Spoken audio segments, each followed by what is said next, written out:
Alrighty then, hello and welcome. Thanks for joining us. It's great to see you. So let's take you back in time when dragons ruled the land, and we've got a problem. The Iron Bank is going bust. Someone has been conning them out of all their cash. So they've asked us to come in and help and investigate and find out what the problem is. So it's time we're going to apply some modern techniques to the age-old problem that is of fraud. So we need to investigate who's been up to dodgy dealings, and we'll do that with a combination of SQL and machine learning. So, hi everyone, I'm Chris Saxon. I'm part of Stephen Feuerstein's Oracle Developer Advocate team. It's my job to help you get the best out of Oracle database and hopefully have a little bit of fun whilst doing so. So I'll be covering the SQL side of this. To cover the machine learning, I have Abby with me. Hi everyone, Abby Giles Haig. I'm the Chief Data Science Officer at Vertice, and I'm going to help Chris understand the world of machine learning and hopefully have a little bit of fun with machine learning alongside your SQL, Chris. Okay, cool. Sounds good.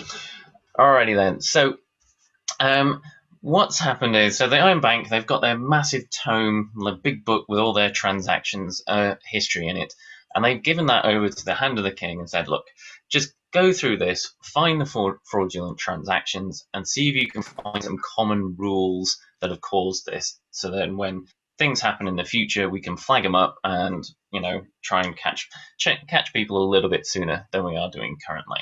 So they went through and poured through these pages and pages of details, and it took them several days. It probably took them several weeks, in fact. And they went and they found two common things which they identified as common causes of fraud. So the first of those was pretty straightforward. There was a lot of transactions, fraudulent transactions, with a value of exactly 10 million, which is just a bit weird, right? It's common to have like high value transactions, but when they're all an exact round number, it's a bit suspicious. Usually like 9999, 9,999,000 or something like that. So we got a lot of those. The second is a little bit more interesting. They think they've spotted a situation where people are passing money, dodgy money, around their house in the hope of cleaning it. I'll explain a little bit more detail what that means in a minute. So they've got that big book of data. We've got a modern Oracle database to help us out here. So we've got that information stored in a nice table, transactions table, and that's got the regular transaction details you might expect, when it was made, the amount, so on and so forth, and the sender and receiver accounts. As well as the account IDs, we've also augmented this with various information about the sender, their name, their house, gender, occupation, and so on. So this will help the machine learning algorithm a lot, but it will also come in essentially very handy for our rules, so we can apply them much more easily. So we've got that for the sender, got that for the receiver, and we've got a big table of transactions, like 100 odd thousand transactions, a little bit more than that. And we've got lots of things like this. So now we want to apply the rules to this. So first thing we're going to do is pull out all the transactions with a value of exactly 10 million. Really tricky this, isn't it, Abby? I think I might have this one, Chris. I've got this one. Yeah. Bit of basic SQL. Yeah, we just need a where clause, right? Find all the transactions with a value of exactly 10 million. So that's pretty straightforward. The second one, as I said, is a bit more complicated, and I'll just spend a moment explaining what the problem here actually is. So the idea here is I've got some dodgy money from somewhere, and my hope is that I'll pay it into the bank, transfer it over to Abby, and then she'll cash it out later on. And the hope is that somewhere in this process, the bank won't realize what's going on, and we'll get away with it, right? So very simple in this instance. We're just looking from one person to another, cash it out, basically. But of course, these days, criminals are much more sophisticated, or at least so I'm told they're much more sophisticated, right? They more likely to do something a bit like this, where have a nice big long chain of transactions where I've got my dodgy money. Instead of sending it straight to Abby, I'll kind of co-opt all of you watching into our scheme and say, I'll pass on my 10 million to the next person, who will pass it on to the next person. So all 20 or 30, 40 of us here. And eventually they'll work its way round to Abby. The idea here is if we just make this chain long enough, right, hopefully the bank won't spot what's going on. I'm not sure about that assertion. The bank's probably going to spot a large sum of money working its way through the banking system, or someone will at least. But also, we can sort of spot this as well using some SQL.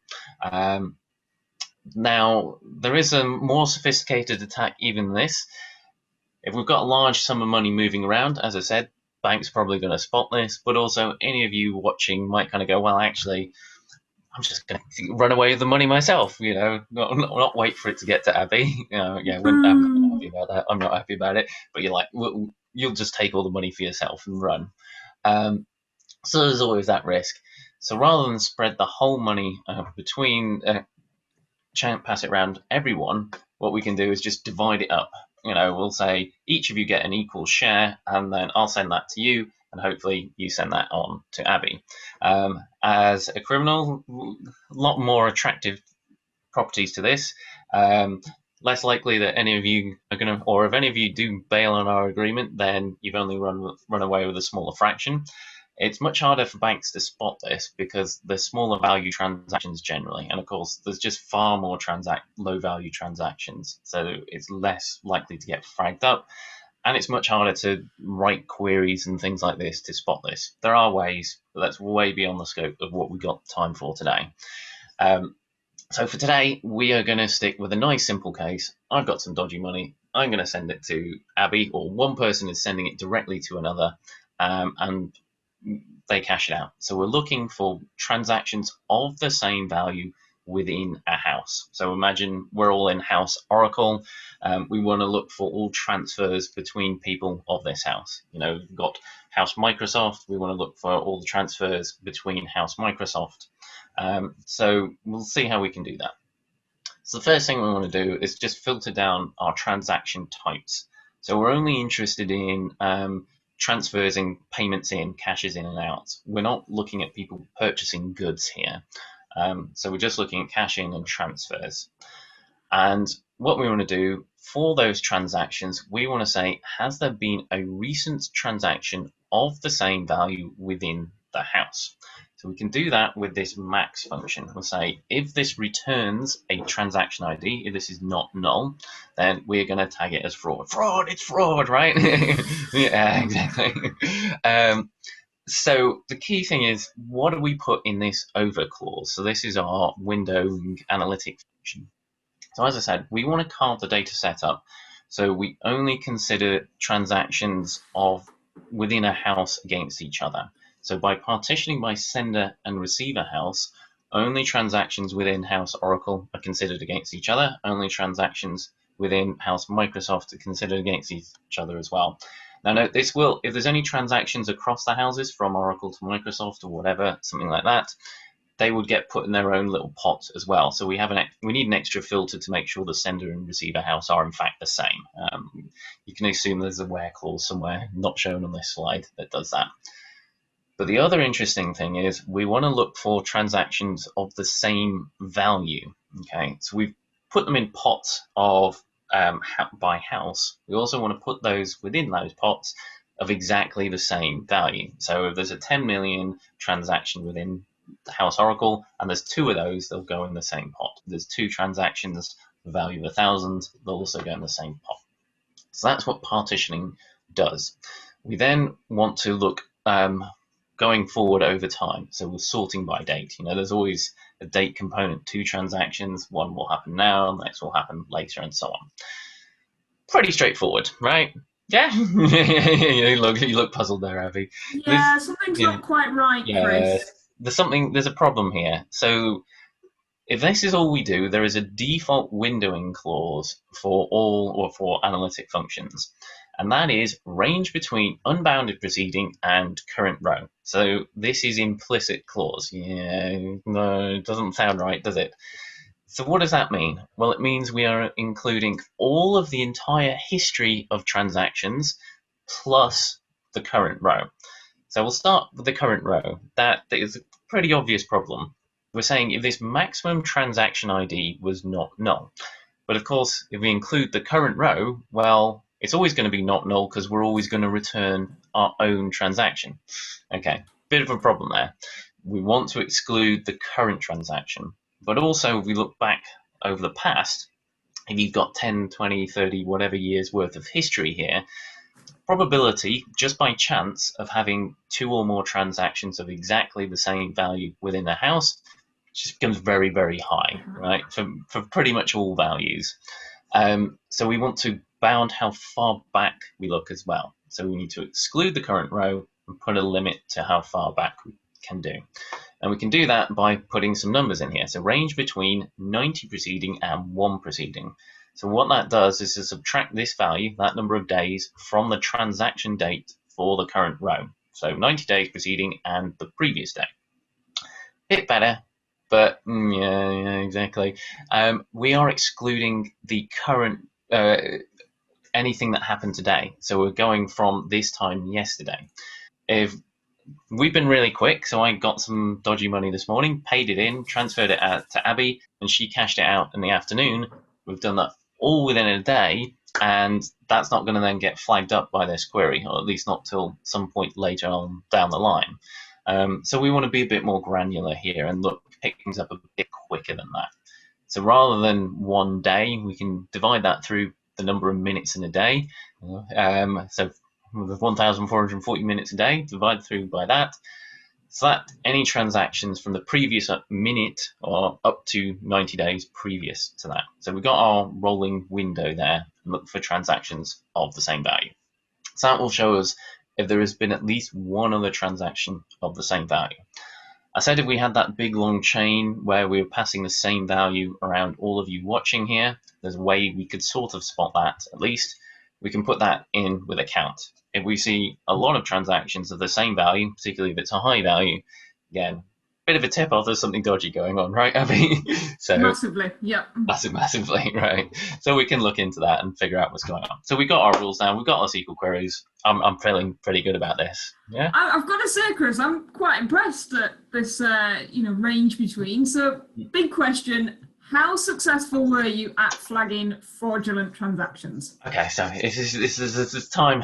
This is the moment of truth, isn't it? It's a moment of truth. So, we went through, looked back at what the Hand of the King had done their analysis on, and compared our rules against that, and we found we had an error rate of about 1%. So about 1% of the time we got things wrong, and just so happens that within these data set, the fraud rate was also about 1%, right? So this is sounding pretty good, right? We've done it. We must have figured out who they are. Yeah.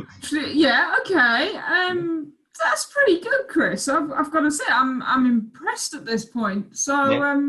So who was it? Shall we find out? Let's find out. Let's see. All right. So let's look. Ah, there we go. Wow, Night's Watch, right? Yeah. They're up on that wall in the north. Nobody's keeping an eye on them.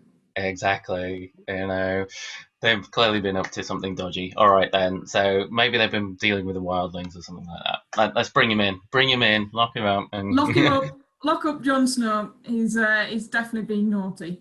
Okay, cool. But this is really good, Chris. Yeah. But I've got a problem. You've got a problem. We're still losing money. You what? I said we're still losing money, and just to add to the problems, the Baratheons are really, really unhappy because these rules that you've put in place are stopping their transactions from getting through. Mm-hmm. Okay. So why are we still losing money, Chris? That's a good question, Abby. I think we need to think about this a bit more in detail, right? Okay. All right then. So before we dig into what's actually gone on here with our analysis, let's take a step aside and look at some theory and look at a different example. So this is an example we picked out a very long time ago. I think it was a year and a half ago now or something. It feels like Yep. forever ago. So just to be clear, before we start this, we hope you are all safe and well and happy, and there's nothing wrong with you. But let's just imagine that you are suffering, you're feeling really ill, and you've got some you're worried there's some rare disease affecting you. So you go to the doctor, and they run a whole suite of tests, and it turns out you come back positive for a really rare disease. So I don't know, legs falling off itis or something like that. Something unusual that very few people get. Something that maybe affects maybe 1 in 10,000 people. So it's an unusual disease, and the test is very accurate. So 99%-ish accurate, which is about as good as you get with medical tests. People lose samples, get spoiled, and so on. So very accurate test. But it's an unusual disease. How are you feeling at this point, right? You just come. I'm not feeling too great. Leg falling off itis does not sound good, Chris, and this test sounds very accurate. Yeah, exactly. It sounds pretty worrying, isn't it? We've got a very accurate test that told us we've got some unusual disease which has got lots of complications to it and so on. And I think most of us, if we were in this situation for real, would be at this point kind of very rightly probably going like, what's going on? But actually, let's dig into some numbers a little bit and see how worried maybe we should be. So let's imagine we've got 1 million people. So we've got our 1 million people, 1 in 10,000 of those roughly are going to have this disease. So 100 people. So let's look at the test results that people are going to get. So we've got 100 people who are sick and 999, whatever it is, people who are healthy. Of those 100 people who are sick, 99%, so 99, are going to get the correct result. They're going to be told they are sick when they are. One really, really unlucky person is going to get the wrong result here. They are going to be told that they are in fact healthy when they've got some rare disease. It's not a good day, is it, Abby? No, that's not good fun. But yeah. No, you don't want to be this person, but actually the chances of you being this unfortunate person are really, really low. They're 1 in 1 million. But things are a bit more interesting if we look at these healthy people over here. So we've got some number of 9s of these people in this group. The vast majority of them, 99%, so 989,000 odd, get the correct result and are told that they are healthy when they are healthy. But 1% of these people, these 999 whatever, get the incorrect result and are told they are sick when they're in fact perfectly healthy. That's nearly 10,000 people, right, getting the wrong result. So of the people who are told they are sick, you're actually about 100 times more likely to be in the group who are perfectly healthy and have absolutely nothing wrong with them than the people who are genuinely sick. And this example is made up, but actually it's a genuine real world problem when it comes to doing things like medical analysis, but also fraud detection. So, yes. So in my world, we'd call this a confusion matrix, and we use it to look at machine learning models to assess how well they've done. So instead of just looking at the accuracy, we'd look at the confusion matrix to kind of understand false positives and false negatives. So when you get it right, it's a true positive or a true negative, and then you get a false positive and a false negative. So in terms of your rules, Chris, where it's not picking up the fraud at the minute, that's a false negative. So if you're the hand of the king, you want a really low false negative to stop the transactions going through. Mm-hmm. However, on the other side, the false positives explains why the Baratheons are a little bit upset with you right now. Because your rules have come in, none of their transactions are going through. So they're in the false positive. They're not actually committing fraud, but you think they're committing fraud. So we've stopped their transactions and they're a little bit upset with us. Yeah, okay. So it's we need to do this, right? We need to map the rules to this. So let's have a look and see. Actually, before we do that, let's just think about this a little bit more. So I said there was an error rate of 1% and a fraud rate of 1%. there's actually a trivially easy way to get these two figures to be match exactly. We'll see if anyone's awake and paying attention. I think most people watching, actually, it's a nice time of the day, as opposed to us where it's the evening. I think it's about 2 o'clock in the afternoon in Yeah, Latin America. exactly. There's trivial, easy way, and have a think if you can think about how that might happen. We can get these numbers to match exactly, very, very easily, just by marking everything as not fraud, right? We can just say everything is not a do-nothing algorithm. And maybe there's some businesses out there who do this.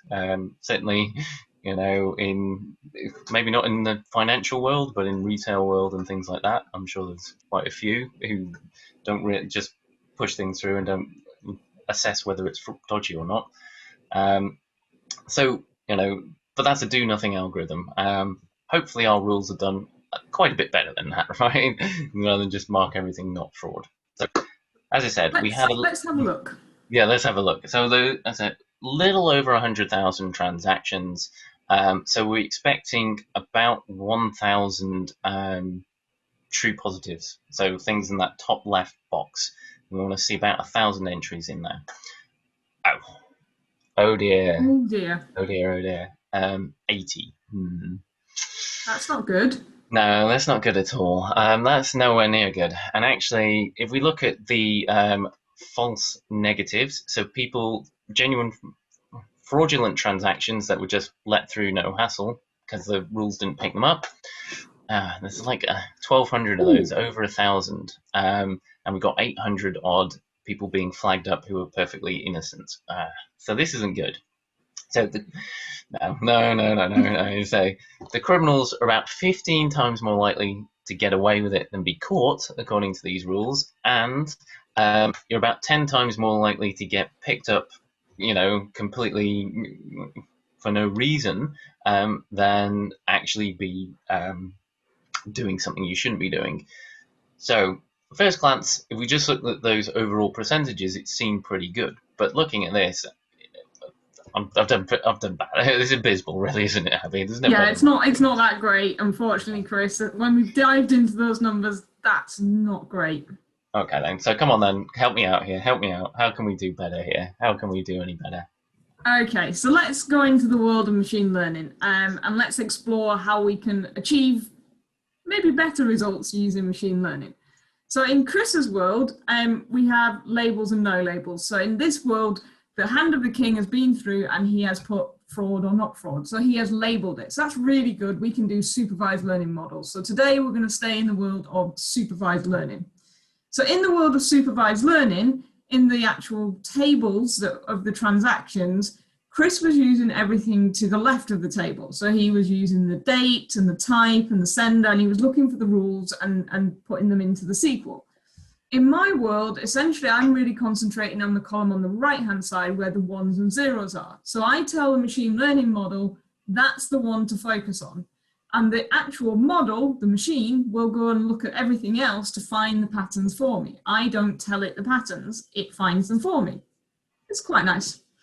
So we can feed this into some machine learning. Now, as a data scientist, to test our machine learning models, we often do training data and test data. And Chris, don't worry, the database has got your back and is going to help you with your SQL. So we can do something called sample 80, and it will sample 80% of the data. And because we're scientists, Chris, we like to be reproducible. So we have C124. So that makes it reproducible in the future. Right. To make the test data, we have a little function called minus, so we can take the other 20% to test the model later on. All good so far? Yeah, sounds good. Sounds good. All right. Okay, so let's get to some supervised learning models. So there's actually only a few steps to do it. The first step is to set up the model settings table. So we're going to create a model settings table, and we have two columns, the settings name and the settings value.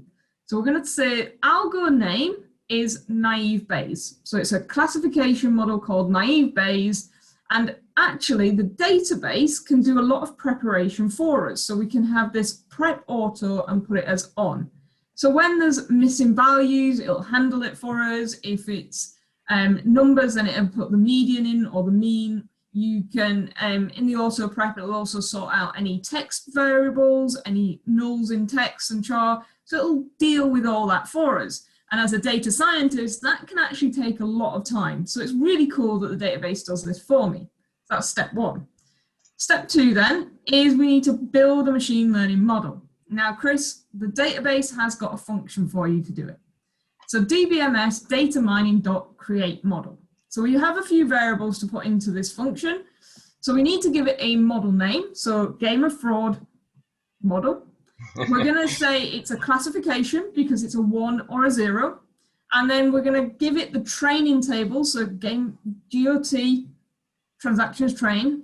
The unique column name is transaction ID. Well, the target column, so where the 1s and 0s is called fraud. And we're going to say use the model settings table we just created. Easy. Press go and done. Excellent. That sounds good. All right. Is that it, right? Yeah, we've got a couple of extra little steps. Okay. So All right, once we've got the model, we need to apply it to the data to see how well it's done. So again, it's just a function. It's just data mining dot apply. Cool. So in this one, we now tell it to use the model we've just created. So the little model that we created, we give it the test data that we created using our minus function. We say again that the unique ID column is transaction ID, and we've asked it to put all of the results into something called fraud results. Dead easy. Okay, so now we're done. Yeah? Now we're done. Oh. So now we've got our results essentially. So let's find out how well we did. I'm excited. I'm hoping this is going to be really good, right? Okay, let's see. Moment of truth and hang on. Error rate of 3%. You've done worse than the rules here, Abby, right? Or looks worse than the rules, okay, right? On the surface, it looks worse than the SQL rules. But, Chris, we did have to dive into your numbers to find out what was going on. So I think it's only fair we do the same with the machine learning. All right, I'll let you off. All right, then. So because I'm a data scientist, I have another little function that I can use to do my compute confusion matrix. So I don't have to use SQL, I can ask the database to do it for me. Sure. So in this one, we send it the results table, we send it the test data, we tell it that transaction ID is our unique one and that target column's fraud, and we ask it to compute our confusion matrix. So once we've done all that, we can output a result. Okay, let's look at it. Let's say and okay. I think I'm doing a little bit better in the true positives there. Yeah, you're catching about 10 times more people than I am. Okay, so I think the bank are going to be a bit more happy with you, right? Yep, and that 451 is much lower, so less people are getting away with fraud than yourself. But you're still twice as likely to get away with fraud than I am to catch you. Yeah. But okay, hang on. But remember those Baratheons? We've got what 4,500 false positives. So actually, you are about 3 times? Well, actually, probably closer to 4 times more likely to be flagged up than actually be, doing anything dodgy. So that's true. I am going to stop the transactions going through, and yes, I am probably going to really, really, really upset the Baratheons. Okay. All right. But still, we are catching a lot more people, right? So I think we need to find out who's actually been doing this, don't we? Sounds like a plan. So fancy using a bit of that fancy SQL again? Okay, let's do some SQL. All right. So once you've applied the model, we get a nice big table like this of 1s and 0s and so on, don't we? So what we need to do is for each transaction ID, so 1 is fraud, 0 is not fraud, pick which of these rows has the highest probability. So which of these is closest to 1 in the probability column for each transaction ID. So there's various ways you can try to do this. I'm going to use the row number approach. So split up by transaction ID, so partition by it. So we only compare the 2 rows for each transaction ID against each other, and then sort by that probability descending, so we can get the one that is closest to 1. I'm saying 1 a lot there in that sentence. So whichever of those rows has the value 1, we can then pull it out in a outer query. So this is in a subquery. So that will pull out all those. We can then apply that join that back to our original data set to see who all the baddies are. And let's see who's doing the worst here. Like, what do we think? Oh, it's the Lannisters. Of course, it's the Lannisters. Yeah, they've Sat got. on the Iron Throne. Yeah, exactly. 10 times as many dodgy transactions as everyone else. Clearly, I think we need to get them in for questioning, right? Yep. You know, Get them in. Get them in. Alrighty then. Okay, so yeah, we're doing pretty well here, but I think we could do better, right? Yeah, I think we can do so much better. So, Chris, I think if we combine your SQL with my machine learning, I wonder if we're going to do better. I think it's worth a try. Let's see. Yeah, so in the world of data science, one of the approaches you can use is something called the CRISP-DM, so the Cross-Industry Standard Purpose for Data Mining.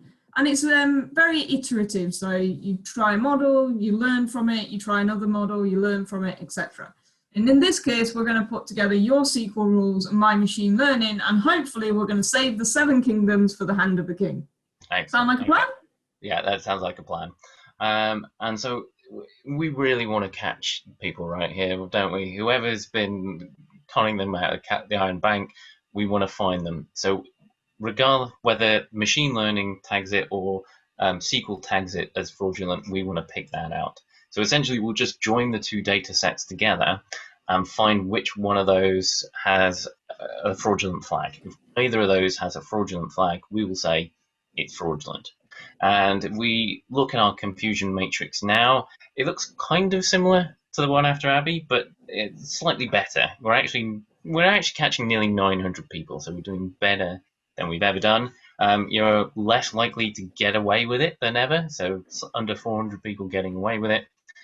But the flip side of this is we are now, annoying a lot more people with either blocking their transactions or those automated phone calls saying we think we've spotted some dodgy call stuff on your account. So it's a balancing act, isn't it? If we compare how these all stack up, SQL is the best in terms of just not annoying your customers, but combining them actually gives probably the best business impact, isn't it? And this is a conversation. It's a business conversation to have, really, isn't it, Abby? It is, yeah. So I've seen this in some of the institutions I've worked with, where at the boardroom level, there is a balancing act between stopping fraudulent transactions going through, which is what we're seeing with the SQL and ML, and therefore protecting the risk side of the bank. But it does upset customers and can change the customer experience, which is what you're seeing on the right-hand side. And that therefore the Baratheons would be very upset that their transactions aren't going through. So there is a balancing act, and it really does depend on what your business question is. Is it to reduce fraud, or is it to find a happy medium between upsetting customers and fraud? Happy medium. Okay, so well, let's just kind of recap what we talked about a little bit, but let's think about it in a different way. So we talked about SQL rules versus machine learning. There's another general way we can think about this, and that is deterministic versus probabilistic. And so the SQL rules is like the deterministic approach. You've got a big long list of things and says, if this criteria hits, then it's fraudulent. If this criteria hits, it's not fraudulent, and so on and so forth. And I say deterministic because if you pass in some inputs, run it through the program, you know exactly what output you are going to get.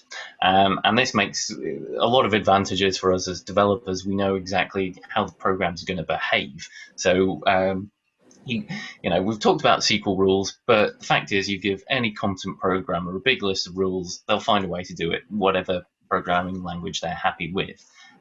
So key thing is when we pass some values in, we know exactly what we're going to get out at the end. Whereas it's a little bit different in the machine learning world, isn't it, Abby? It is. So in my world, we get a probability, but it's how close to 100 do you need to be to feel confident or certain that it is that value? Or how close to 0 does it have to be that you're really confident it isn't that? And is there actually a very grey area where you're almost sure or you're almost not sure? So is 70% good enough? 80% good enough? Or does it have to be 99.9% for it to be good enough? So Mm. mine's more of a scale, and it depends where the business want to draw the line on the scale for me to say whether it is or it isn't. Yeah, it's a tricky decision. You know, everyone's got different risk tolerance as well. In terms of different people will be happy with 70% than 90%. You know, just generally. So, okay, let's review. As I said, so with SQL rules, we've got this deterministic approach, and as I said, the nice thing about this, you put some inputs in, and you know exactly the result you're going to get. And particularly for things which are very high risk, and you want to be absolutely certain that you flag them up, it's maybe worth just building in some rules for those. So, personal example, last year, I think it might have been a little bit over a year ago now, I got a new laptop. Shortly after getting that laptop, I logged into my bank, my online banking system, and made a new large payment, a new large one-off transaction. Obviously, some alarm went off in my bank because this is the first time I had logged into my account from my new laptop. And so they kind of like, a few hours might have been the next day, I got one of those calls like, was this really you? Did you really authorize this transaction? It's like, well, what are they worried about? Maybe because it's a new device, someone has stolen my credentials. They got my username and password, got into my account, and are trying to clean me out. And they want to protect against that. And it's a high risk thing. Um, it's unusual as well. It's not very often we get new devices. Once a year at most. A lot of us less frequently than that. And new payments again. If you do them more than once a year, you'd be unusual. So two of them together, you probably want to check those things out because they don't happen very often. So we can be sure if we've got these very, very high risk scenarios that they always get flagged up with the rules-based approach. Whereas you can't quite say that, can you, Abby? No, because the machine finds the patterns, then it'll weight them and you get a probability scale. So some will come out at 70%, some will come out at 90%. And there isn't really a guarantee that given the same data every single time, you'll get exactly the same because the data's slightly different. You know, male 35 and male 36 might just weight slightly different, and the probability value coming out might be slightly different. So again, it goes back to the question of where's the business risk tolerance? How high a percentage do you need? But I can't guarantee you that outcome. No.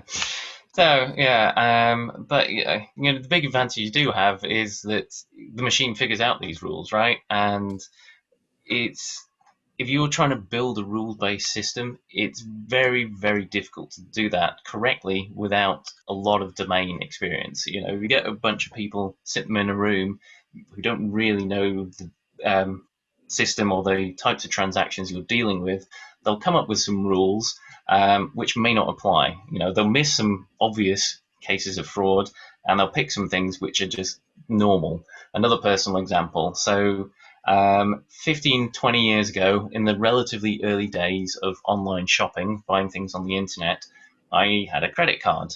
And they had some simple rules-based system, I'm sure, where if I spent more than about £50 online, I'd get one of those automated alerts. Was this really you? Did you really make this transaction? And they were quite worried about maybe someone stolen my card number and was using it to buy things.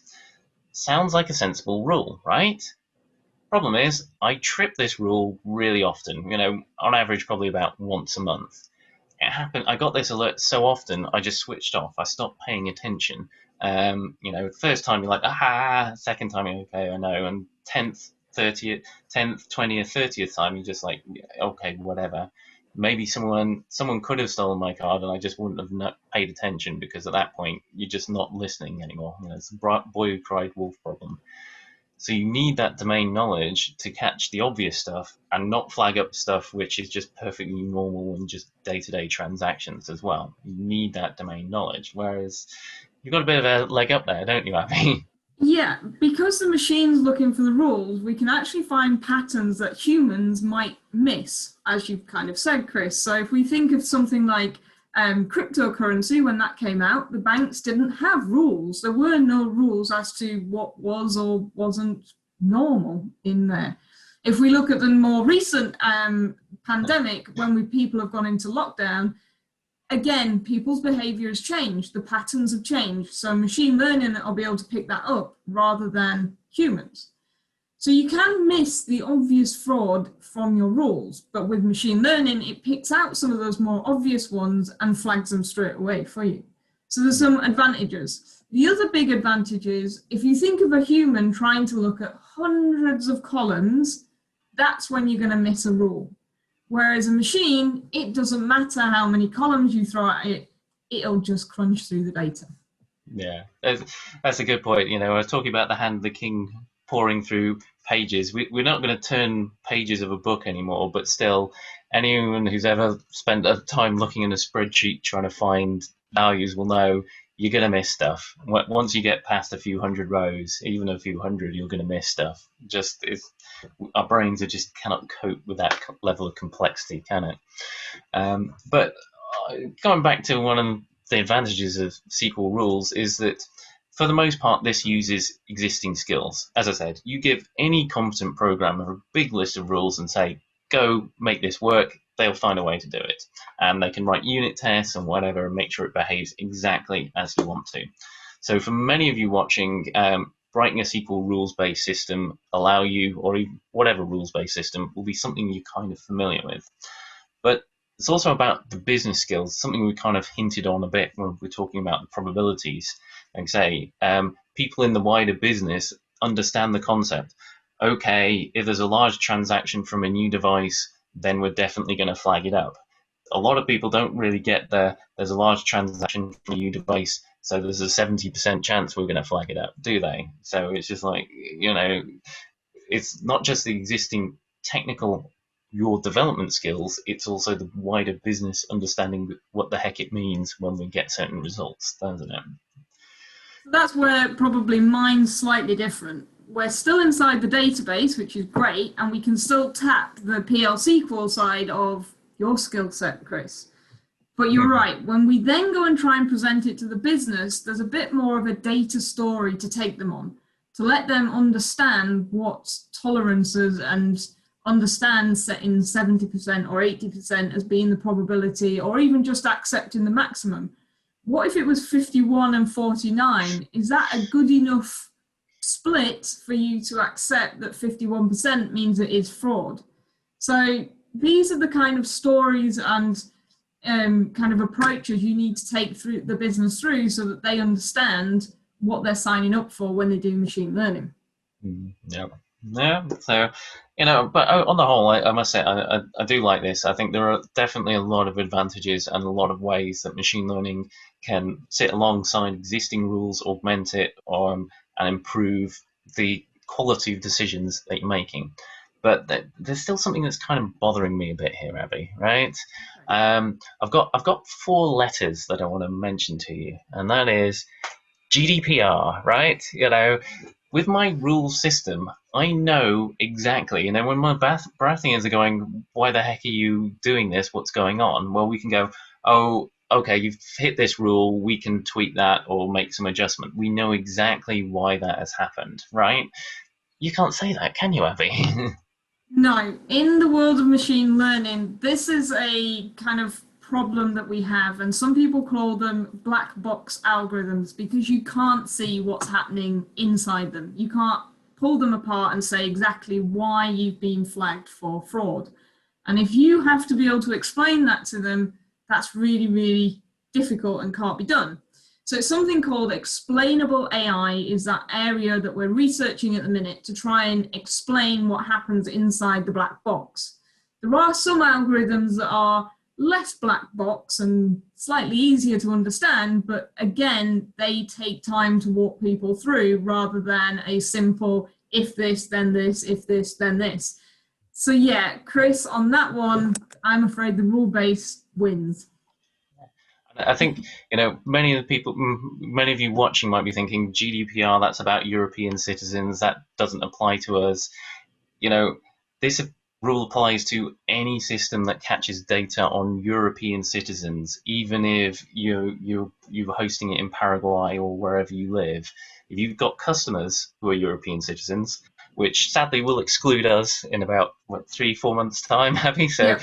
you can capture all the data you want on us in a few months, but the rest of Europe.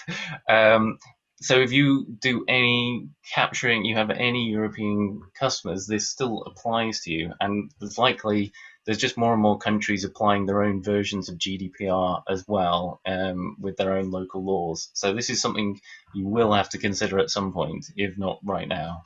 So, yes. Okay then. So, where do you go with this then, Abby? Yeah, so from our perspective, I guess we wanted to take you on the journey of false positives, false negatives, and pulling apart when you kind of go to present these figures. So sometimes accuracy scores are not quite as accurate as they seem, and you need to drill down, and something like a confusion matrix helps you understand what's really happening when you're doing this kind of work. And really the question is, which one is your company ready for? Are you still in the rule-based world and you need to kind of look through each rule and write them down and be able to explain them to customers? Or actually, have you started down the journey of machine learning? And really, could you use them in combination rather than independently? So I think that's it from us, Chris. Yeah, that's good. We'll fix the world, right? Exactly. We're going to fix the world and solve all the fraud using SQL and machine learning. Yeah. Alrighty then. So I think this is the end of our allotted time. I'm not sure if we're able to spend some time taking questions, but either way, it's great. Glad you can all join us. I think you have the time to take questions. Okay. Yeah. If you got questions, want to put them in the Q&A or the chat, and we can take those. So, just if you are got a question, one thing that has come up in the past that people said, well, if you've got these rules and they're not, you've got machine learning and it's not flagging up things that you want them to, why don't you change the algorithms and stuff? First up, as Abby was saying, with that iterative process, you will kind of keep doing that. But of course, there might be some things you just know they're high risk. You just know you always want to flag them up. Instead of kind of chasing the perfect algorithm or the perfect model that will flag them up, it's very easy to just have some simple rules. If these really risky criteria are hit, do it. Otherwise, let machine learning find more harder to find stuff, or the less high risk or less high clarity things. So. I know also in the past we've had the question of where is machine learning algorithms in the database, or what versions. So as of December 2019, Oracle made the machine learning in the database freely available. So thank you, Oracle, very kind of you. So it is available across the databases, so the functions that we've talked about here are available in your database, and you can have a go at them. They're obviously in the autonomous data warehouse as well, which is tuned for these. And yeah, there's a machine learning notebook in the Zeppelin notebook, so you can try them there. But yeah, that's usually a question we get quite a lot. Can you do it in any Oracle database? And thank you, Chris. Yes, Oracle has now made it available. Yeah. Okay. Okay then. I think this is it. I don't know if you have something else to add. If you don't, I would like to thank you very much for joining us today.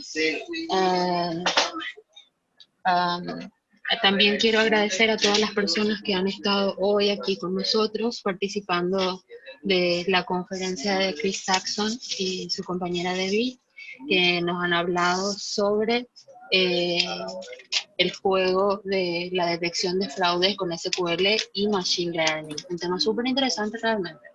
Si les recuerdo que todavía tenemos charlas hasta el viernes, así que manténganse atentos y manténganse conectados. So, If you are able to assist, we already have some conference until Friday, so please feel free to join us. Thank you very much for being with us and for sharing all this knowledge that is really interesting with us. Cool. Thank you. Right then. Thank you. Goodbye. All right. Cheerio then.